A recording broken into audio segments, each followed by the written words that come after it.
All of the Real Talk interviews are now available in one place, categorized into topics. Some of them even have bonus downloads, so jump on over to our site and check them out. The link is in the description below. Jung, let's just have a little bit of a high-level overview of today, and then we'll sort of break into the nuts and bolts. Yeah, well, something I've experienced with a lot of my clients and stuff like that is where do we start, and I've got to pay my rent, and I've got to talk to the bank, and, there's a whole bunch of things to do. When do I talk to my clients and my customers? So what I did is I kind of came up with this, right, which is kind of just a comprehensive guide. We look at all the key functions of the business so that you can build an effective business planning. So it's a business planning tool to help you build a business plan. You can consider the whole business and be a lot more confident and clear moving forward, getting through this thing. Yeah, right. Yeah, absolutely. And it is a little bit of an opportunistic time, particularly around the fact that we're not, in the kitchen 24 hours a day, or we're not out there doing the delivery side of our business right now. So it's a very good time to be strategic. And so I think if we, so let's kind of, but I think you and I both said beforehand, the first thing is about the self-care piece right now. Yeah, so do you want to touch a little on that? Yeah, look, I think it's key, in all, at all times, especially as an entrepreneur, you've got all those, normal stresses of a normal person, but, more so than a job, you've got a whole lot of other responsibilities. You're responsible for finance, sales, marketing, leadership, HR, all this kind of stuff. But, I think more so now than ever, because we are potentially, and I don't, that's one thing I'll say is, my experience is that not all business owners are under a lot of stress, if I'm honest. Some of them are enjoying the holiday. Some of them are still trading. Some of them are busier than they were before. So it's not all doom and gloom, but, obviously majority of us are feeling the crunch. When you've got 20 or 30% less money moving around the world, it's going to impact all of us. So, so generally speaking, there's a lot more stress, and I think it's just more important now than ever. And I think, I'm excited. You've got some cool talks lined up around that, but we've got to take care of ourselves first and foremost, because we're the fulcrum, right? That everything kind of leverages off. Absolutely right. Yeah. Look. I mean, absolutely. Tomorrow's guest, Abe, is 808, my coach in the gym, but he's ex-military, man, and his stuff around handling, particularly the self-care piece is going to be fantastic. So we're going to do a whole talk just on that. So, as I say, top down today, I think is the key, right? Yeah. Hey, so look, so obviously, on your thing around 30% less money in the economy at the moment, finance number one, right? Right, and so when you go to say, hey, what do I do about this, right? When we stop that whole freak out thing and we've got our home sorted, we're isolating, and if you're a good citizen, I think, you're isolating thing. You go, cool. Where do I start with my business? How can I try and get my business not only to survive as much as we can? We want to thrive through this thing. And there's a lot of pivoting kind of talked about and digitization talked about, which is true. But I think first we need to go to the data, right? And so that's where finance kicks in. It's our KPIs, it's our dashboard. The data doesn't lie. So you got to go to your finances first, so you can have realistic information. And then obviously you want to start to look at where can I reduce cost and maximize them. Absolutely right. And I think that, like Jamie said it last week, Thursday, cash is king right now. So, whatever you can cut out of your outgoing is, I mean, personally, man, I've stripped everything back, I've stripped all of my outgoings. Literally, I'm just paying for food and the rent that I have to pay, and, everything. Yeah. Yeah, within reason, everything that we can cut back, we should be cutting back. We're in survival mode. We're literally in survival mode. Yeah, I'm still paying my Xero subscription. Right, but that's a survival. You'd argue that that's a survival thing. Yeah. And yeah, so I think we're going to post a link of the guide. So people can go through this. Obviously, I think there's like 12 points under finance, strategic items that they can hit and consider. Are those relevant to my business? And then what do I need to do about those in particular? I'll actually post that while you're talking there if you want to move on. Yeah, maybe. Okay, cool. Yeah. So look, there's 9 areas. And if you run through all of these areas through this guide, you're going to feel, a lot more considered and a lot more aware of kind of where the business is at and what are the different levers that are moving around and how you can pull them or not. First one was take care of yourself, self-care. Second one was finance. Third one is strategy. Once we've got some data and we've run some different scenarios through our cash flow report, talk to the landlord, the bank, and all that kind of stuff. We need a bit of a plan, right? So as an example, you might look at the structure or the organizational structure and your people and your team. What's happening there? Is there any, and I'm not, people are really, really important to your business. So I don't like to talk about them as a cost. But when you're coming from a finance perspective, is there any cost that I can manage or mitigate in that area of the business? The other thing I'll mention about planning is, you got to, we might be planning a year, 5-year, 25-year planning. Again, in survival mode, man, it's almost like, we plan for like a month or 90 days. You got to bring that focus right back. How do I get through lockdown? How do I get through this week? Right. How do I get in contact with my bank manager tomorrow? Because we were talking with someone yesterday, right? And it was like 3 days been trying to contact the bank, no response. Right. And that's tough. That's tough. It's like one of those ones that you just got to persevere with it. We had a really good chat this morning with one of the group calls that I jump on every morning, and you've just got to tackle those tough ones, whether it's the bank, the IRD, whoever it might be. Frick. If it means sitting there with your phone on hold on the charger, letting it play the music, it is what it is, right? That's survival mode. If I have to walk 10,000 kilometers to get a drink of water, I'm going to do it. You just got to get it done. And that's the other thing I'll say is bring your rhythms in. So at the moment, I'd probably suggest daily team meetings. Depending on the size of your business with your senior leadership team, or just your team. Again, depending on the size of your business. Yeah. And that's the fourth pillar, or the first point really is now's time to be a leader. So when we come to team, and we're going to talk about you can consider restructures and firing people and all that kind of stuff. But ideally, man, if you can keep your team around, right? Because after this, things are gonna get better. It certainly depends on the position your business in and the type of business you're in. So for sure that there is some businesses that are going to have hard conversations. We've actually Thursday I'm going to have Brent back on, and we're going to be talking a little bit deeper around restructures, redundancies, and liquidations. Which again, it's a tough conversation, but it's something that's got to happen.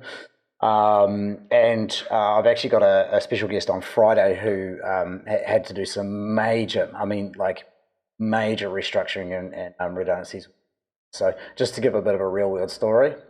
Yeah. Exciting. Yeah, but when it comes to the team, again, once you've got some data and a bit of a plan, the biggest part of leadership is communication. So it's about, bringing that team in close. Like I say, you might set up daily rhythms, or, every second or third day at the moment, because things are so changeable. It was something Sunil mentioned yesterday, is absolutely making sure you're having that clear conversation with your people, whether it's about, the wage subsidy, whether it's about how we're continuing to work, what your plan is for the business, all of that. Getting them involved is so critical, right? Right, and I think you'll find that when you talk about employment law as well, it's a lot around communication and having a process of timely and valuable communication. Yeah, and then that slides us onto the fifth pillar too of the guide of how to build a strategic plan to get through Corona is customers and clients. Very quickly, we need to just maximize the value that we're giving to them, right? And manage that relationship, nurture that relationship as best we can. So it's around again communication for the most part, but also that intent, I want to deliver so much more value to you than I ever have before. And I think for those businesses that physically can't deliver right now, it's about being open and honest with the customer. Say, hey, look, I know that you'd booked in for your Warren Fitness, or we're committed to building a deck for you. Those types of things. It's converse with the customer. Look, we want to deliver. My team want to work.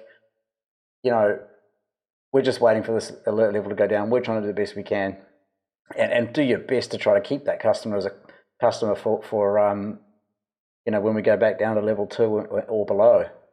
100%. And so sales and marketing, obviously this is a bit of an interesting topic at the moment, right? Yeah, before we go there, we'll stop on number 6, which is delivery. A delivery card, yeah. You know, and because I think this is the main place, you know, again, strategy is where we start to pivot, but delivery is where we really do pivot and we develop different products and services. And, you know, as much as we can, and we should have been doing this pre-corona anyway, was digitizing. Right. You know, it's social media and digital marketing's been available to us for some time. You know, if you sell, you know, physical products, obviously, you know, e-commerce and online. But even services, you know, what are we adding if we're a physio, right? And we do generally need to see people, but what are we doing digitally before and after that physical interaction? You know, and it'll give us obviously more scale, more leverage. Yeah, the physio that I use uses a text system, and I guarantee that there's people out there that have service type businesses that could be looking at how they could implement that type of system now, while they're not there busy cutting hair, fixing whatever they do, so that when they do go back to work, that system's now there. 100 million%, and that's what I'm saying. It's not always about surviving. Yes, obviously we need to survive, but you know, again, we're entrepreneurs, we're leaders. We're thought leaders, so we should be thinking about how can we thrive and set our surfboard up so that we can ride the wave. You know, obviously, yeah, your business isn't going to be here post lockdown, or even, you know, in the next 6 months or a year, because we're going into recession. We are in a recession. It doesn't mean that you don't stop as a business owner delivering value to a market. It's just the next thing. What did you learn? You know, maybe you need to be more digital. You know, with the next business. I don't know. That's me just being positive and optimistic. You know. Yeah. So sales and marketing. Yeah. So 7 and 8 is sales and marketing. Yeah. Interesting topic, right? Well, it's, you know, like I think, I don't know if I sent you that screenshot. You know, booking your Warren Fitness now, and you know, it's kind of like, man, like.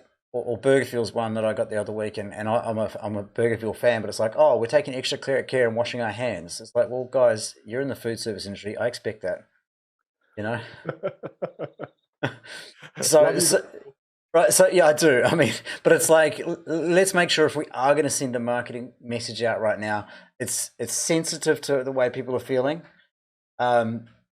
It's a message that will be well received, and it's an offer that's not coming from a place of just trying to, you know, take someone's money, but it's an offer that offers, as you said before, a lot of value, so that people will want to at least engage in you in a conversation, right? Yeah, 100%. You know, and I think, you know, that's a common marketing pitfall. You know, it's kind of just sending stuff out because I don't know, I was inspired, or you know, I've got this piece monthly of newsletter, right? Newsletter. Yeah. Oh, hey guys, we're all sitting at home, and that's the monthly news. Like, you know, no. Now more than ever, man. Like, I think one of the best business strategies is, how can I be super relevant? That's actually how you beat your competitors. You know, how can I solve their problems? How can I meet their pains, or give them their gains?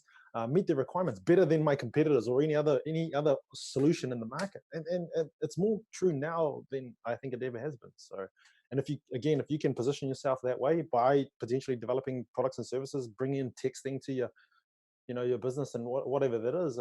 Right, like we were speaking with Angela on Monday, right? She's looking to do a training course for people, you know, to learn how to groom their own dogs, and that's using IP that she owns, she has her knowledge, and turning it into a perhaps it's just another income line on your GL for the next 18 months, right? And it maybe starts small, but it starts to grow and grow and grow over time. Good thinking. Yeah, exactly, right. And yeah. So we can start to pivot. And again, just set ourselves up for success and sustainability and longevity, all that good stuff. And so just the final one at the bottom, prepare for the boom. Yeah. Let's just hear Jung's perspective. That's what I'd like to take from that. Oh, look, and I think your economist is going to go into this in a lot more detail, right? But you know, we've mentioned it through this session anyway. It's just, you know, after every recession in human history, there is a recovery or a boom. You know, and it'll come back. You know, we know that. You know, Warren Buffett and you know, those investors that play in the markets. You know, there's going to be overnight millionaires. And as business owners, we're riding that same tide. So we just need to position our surfboards to kind of ride that boom as best we can. And it's going to be digital, you know. It's going to be that, and it's going to be the ones that do the work now. While a lot of people, I hate to use the word holiday, but are treating this as a holiday. And not saying you know, if you've never had any time off for the last 5 years, for sure, use some of this time to be with your family and friends. 100%. But dedicate some of that to where you're going to be in 6 months' time as well. Yeah, yeah, and I think you got the other end of that curve too. By the way, people that are just kind of stressing out and don't know what to do. You know what I mean? And then they've got kids at home, Yeah. and apples at home, and maybe there's other people in their house, and maybe they live in a flat, and or a group situation. And so I feel for those too. And again, that was part of making this plan. It's just like, hey, all the key areas of your business. Here's a list of items that you can check off, go through, and Yeah. No, Jung, hey, it's been another awesome session, dude. All of the Real Talk interviews are now available in one place, categorized into topics. Some of them even have bonus downloads. So jump on over to our site and check them out. The link is in the description below.